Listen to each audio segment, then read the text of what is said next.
मित्रों, ये युद्ध हथियारों की ऐसी होली है जहां हर पक्ष अपनी पिचकारी से मौत के लिए रंग बरसा रहा है। चाहे वो मिसाइलें हो, ड्रोन हो, घातक बॉम्बर्स हो या फिर अदृश्य इलेक्ट्रॉनिक वॉरफेयर। लेकिन मित्रों, ये सिर्फ आज की जंग नहीं है, ये भविष्य के उन विध्वंसक हथियारों का ट्रेलर है जिनका खौफ पूरी दुनिया पर छाया हुआ है। आज हम डीएनए में उन चीनी पिचकारियों यानी युद्ध में नाकाम साबित हुए मेड इन चाइना हथियारों का भी विश्लेषण करेंगे और उन हथियारों को भी देखेंगे जिनका इस्तेमाल अभी बाकी है। ये ऐसे हथियार हैं जिन्हें अगर दागा गया तो खून की ऐसी होली मनेगी जिसे इतिहास कभी भूल नहीं पाएगा। मित्रों, हथियारों की इस होली में हम सबसे पहले आपको उस बम के बारे में बताएंगे जिसने कंक्रीट की बड़ी बड़ी इमारतों को अबीर की तरह उड़ा दिया। इस बम का नाम है GBU-28 यानी गाइडेड बम यूनिट। सामरिक भाषा में इन्हें स्मार्ट बम भी कहा जाता है क्योंकि इन बमों के साथ एक ऐसी किट लगाई जाती है जो बमों को सीधे टारगेट तक पहुंचाने में मदद करती है। मित्रों, जिस तरह होली पर पिचकारी के अंदर रंग भरा जाता है, उसी तरह एक GBU बम के अंदर 2000 किलोग्राम विस्फोटक भरा होता है।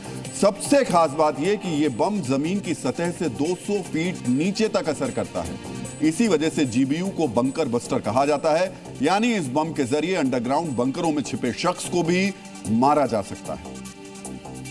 मित्रों, इजराइल ने ईरान के सुप्रीम लीडर अयातुल्लाह खामनेई को इन्हीं GBU बमों से खत्म किया। खामनेई के साथ साथ ईरान की एलीट फोर्स IRGC के ब्रिगेडियर जनरल माजिद मुसावी और खामनेई के मिलिट्री सलाहकार रियल एडमिरल अली शमखानी के ऊपर भी इन बमों का बारूदी गुलाल गिराया गया। GBU बमों से बारूदी गुलाल बरसा तो ईरान में मौत का रंग लगाया अमेरिका के उस घातक हथियार ने जिसे सिल्वर बुलेट भी कहा जाता है। मित्रों, आपको भी इस सिल्वर बुलेट की डिटेल्स बेहद ही ध्यान से देखनी चाहिए। अमेरिका की ये सिल्वर बुलेट टॉमहॉक मिसाइल है।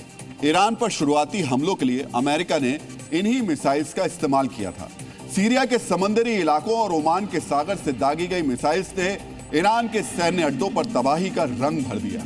450 किलोग्राम विस्फोटक ले जाने वाली टॉमहॉक मिसाइल्स 2500 किलोमीटर दूर से दुश्मन पर दागी जा सकती हैं और ये मिसाइल अपने टारगेट के 10 मीटर के दायरे में जाकर गिरती है।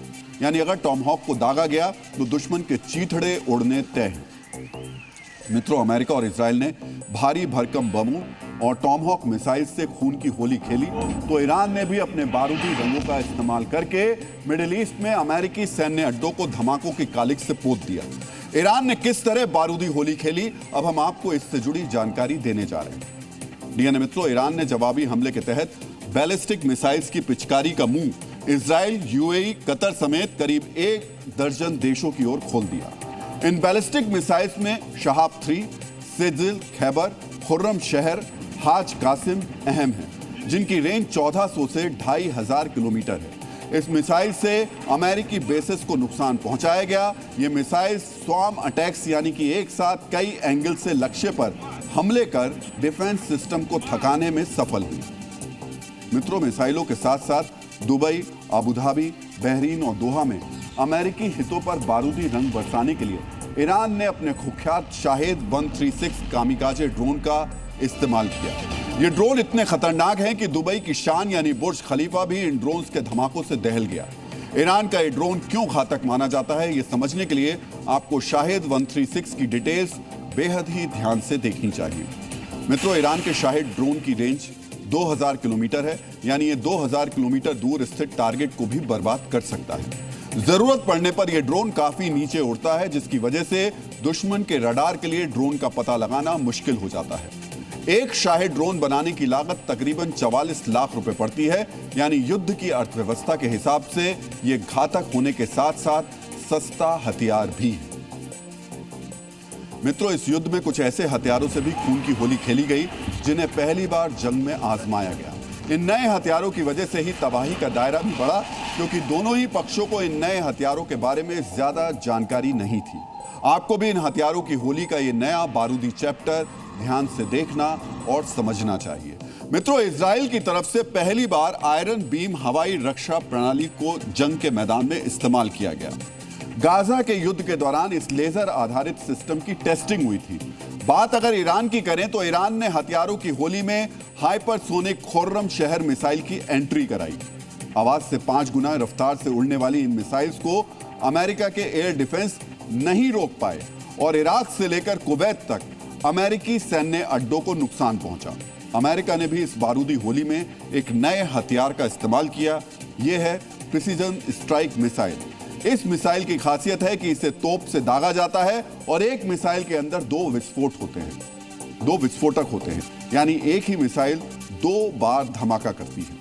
मित्रों, ये हथियार पहली बार रण क्षेत्र में उतरे थे और पहले ही मौके पर इन्होंने अपनी घातक क्षमता को साबित कर दिया। मित्रों, पहली बार अमेरिका ने एक ऐसा काम भी किया जिस पर दुनिया भर के सामरिक विशेषज्ञों की नजर टिकी हुई है। यह सैन्य कार्रवाई थी युद्ध की प्लानिंग के लिए आर्टिफिशियल इंटेलिजेंस का इस्तेमाल। अमेरिकी फौज ने एंथ्रोपिक के क्लाउड टूल का इस्तेमाल करके ईरान पर हमले की योजना बनाई थी। इसी आर्टिफिशियल इंटेलिजेंस पर आधारित आकलन के जरिए अमेरिका ने जंग के पहले 48 घंटों में ईरान को बड़ा नुकसान पहुंचाया। मित्रों, हथियारों की होली के बाद अब हम आपको रणनीति के रंग दिखाने जा रहे हैं। 5 दिनों से जारी इस जंग में कौन सा पक्ष रणनीति का कौन सा रंग इस्तेमाल कर रहा है, यह भी अब आपको जानना चाहिए। हथियारों की इस होली में अलग अलग रंग ढंग नीति अपनाई गई। ईरान की रंग नीति एसिमेट्रिक वॉरफेयर पर आधारित है। मित्रों, सामरिक दुनिया में एसिमेट्रिक का मतलब होता है अलग अलग किस्म के सैन्य संसाधनों का प्रयोग करके दुश्मन को चौंकाते रहना। ईरान ने सस्ते ड्रोन और मिसाइल्स का इस्तेमाल किया ताकि दुश्मन को अपनी महंगी हवाई रक्षा प्रणाली का इस्तेमाल करना पड़े और इसी रणनीति के चलते अमेरिका और इजराइल को बड़ी तादाद में अपने एयर डिफेंस सिस्टम के रॉकेट्स और मिसाइल्स खर्च करने पड़े। दूसरी तरफ इजराइल अमेरिका प्रिसीजन स्ट्राइक यानी अचूक मार करने वाले हथियारों की पिचकारी का इस्तेमाल कर रहे हैं। इसके तहत चंद मिनट में ही एक हमले से दर्जनों टारगेट धूल में सने नजर आ रहे हैं। यानी मित्रों, अगर ईरान ने चौंकाने वाली रणनीति के रंगों का इस्तेमाल किया तो अमेरिका ने ईरान को अंधेरे में रखने वाली रणनीति के रंग का प्रयोग किया। हम ऐसा क्यों कह रहे हैं, ये समझने के लिए आपको अमेरिकी रणनीति के 2 अहम पहलुओं को देखना चाहिए। अमेरिका ने युद्ध शुरू होने से पहले तक अपने नौसैनिक बेड़े यूएसएस अब्राहम लिंकन के ट्रांसपोंडर और ज्यादा फ्रीक्वेंसी वाले संचार उपकरणों को बंद रखा, जिसकी वजह से ईरान की नेवी इस बेड़े का पता नहीं लगा पाई। दूसरी तरफ ईरान की तकनीक का इस्तेमाल करते हुए अमेरिका ने शाहेद जैसे ड्रोन बना लिए जिन्हें लुकास नाम दिया गया। इन ड्रोन्स के जरिए अमेरिका लगातार ईरान के रडार और मिसाइल केंद्रों को निशाना बनाता रहा। इसे आप कुछ इस तरह समझ सकते हैं कि अमेरिका ने ईरान का बारूदी रंग लेकर उसके ही चेहरे पर लगा दिया। मित्रों, अमेरिका, इजराइल और ईरान ने अपनी रणनीति के रंग दिखाए, लेकिन इस युद्ध में चीन के सामरिक रंग फीके पड़ गए। कहते हैं चीन की बनी हुई चीज अगर चल जाए तो चांद तक, ना चले तो शाम तक। हम ऐसा क्यों कह रहे हैं, ये समझने के लिए आपको मिडिल ईस्ट की महाभारत में चीन के हथियारों की फजीहत बेहद गौर से देखनी और समझनी चाहिए। मित्रों, चीन के हथियारों से जुड़े बड़े बड़े दावे तब धरे के धरे रह गए जब चीन में बने एयर डिफेंस यानी हवाई रक्षा प्रणाली की जंग के मैदान में टेस्टिंग हुई। ईरान ने 200 किलोमीटर की कथित रेंज वाले चीन के HQ-9 एयर डिफेंस सिस्टम तैनात किए थे, लेकिन ये एयर डिफेंस कोई काम नहीं आए और अमेरिका के B-2 जैसे बम वर्षक और F-35 और F-22 लड़ाकू विमानों ने चीन के HQ-9B सुरक्षा कवच को आसानी से भेद दिया। इसका नतीजा हुआ कि युद्ध के पहले 2 दिनों तक अमेरिका और इजरायली फाइटर जेट्स बिना किसी रोक टोक तेहरान को बमों से दहलाते रहे। मित्रों, ये तथ्य बताते हैं कि हथियारों की इस होली में अमेरिका और इजराइल की पिचकारियों से निकलने वाली बौछारों की धार चीनी हथियारों को अपने साथ बहाकर ले गई। इससे साबित हो गया कि तकनीकी रूप से चीन के हथियार कमजोर हैं। मित्रों, एयर डिफेंस सिस्टम के साथ साथ चीन ने ईरान को एंटी शिप यानी नौसैनिक जहाजों पर हमले करने वाली मिसाइलें भी सप्लाई की। अब हम आपको 5 दिनों से जारी युद्ध में in made in China missiles का रिपोर्ट कार्ड दिखाने जा रहे हैं। मित्रों, चीन ने ईरान को शिप किलर कहे जाने वाले CM-302 मिसाइल्स दी।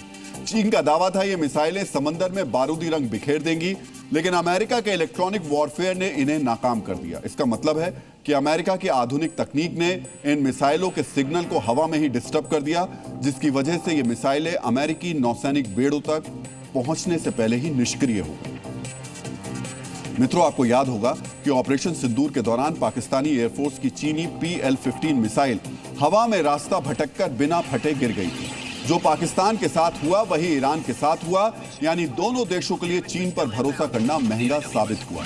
मित्रों, इस नाकामी के सामने आने के बाद चीन ने बड़ी ही चतुराई के साथ अपना पल्ला भी झाड़ लिया। अब हम आपको चीन के इसी शातिर दांव के बारे में बताने जा रहे हैं। डीएनए मित्रों, चीन के विदेश मंत्रालय ने एक बयान जारी करके कहा है, ईरान के युद्ध में चीन के हथियारों से जुड़ी नाकामी की रिपोर्ट सही तथ्यों पर आधारित नहीं है। हम इस बात की पुष्टि करते हैं कि चीन ने ईरान को कोई हथियार प्रणाली नहीं दी है। मित्रों, इससे बड़ा फरेब क्या होगा। पहले चीन ने ईरान को कमजोर हथियार सप्लाई किए और जब हथियारों की पोल खुल गई तो बहुत ही सफाई के साथ अपना पल्ला झाड़ लिया। मित्रों, आज दुनिया के नक्शे पर 3 ऐसे खिलाड़ी हैं, अमेरिका, इजराइल और ईरान, जिनके हाथ में ऐसी पिचकारियां हैं जिनसे रंग नहीं बल्कि मौत बरसती है। अभी तक युद्ध कन्वेंशनल यानी पारंपरिक है, लेकिन डर इस बात का है कि अगर सब्र का बांध टूटा तो ऐसे हथियारों का इस्तेमाल होगा जो अब तक तिजोरियों में बंद है। सबसे पहले बात करते हैं उस खतरनाक गुलाल की जो एक बार हवा में उड़ गया तो सदियों तक जमीन को बंजर कर देगा। हम बात कर रहे हैं न्यूक्लियर वेपन्स की। डीएनए मित्रों, ईरान के पास एटम बम नहीं है, लेकिन अमेरिकी जानकार ये कबूल चुके हैं कि ईरान के पास सीमित मात्रा में ज्यादा संवर्धित यूरेनियम है। अगर ईरान परमाणु बम नहीं भी बना पाया तब भी वो एक क्रूड बम यानी एक सीमित शक्ति का एटमी हथियार बना सकता है। मित्रों, कहते हैं मरता क्या ना करता, यही हालत ईरान की भी है। ईरान के पास 2 ही विकल्प है। पहला ये कि अमेरिकी शर्तों को मानकर ईरान को बर्बादी से बचा लिया जाए। दूसरा विकल्प है कि सामरिक रूप से खत्म होने से पहले अमेरिकी खेमे को बड़ा घाव दे दिया जाए। अगर ईरान ने दूसरा विकल्प चुना तो वो कच्चे एटम बम के साथ साथ जैविक हथियारों का भी इस्तेमाल कर सकता है।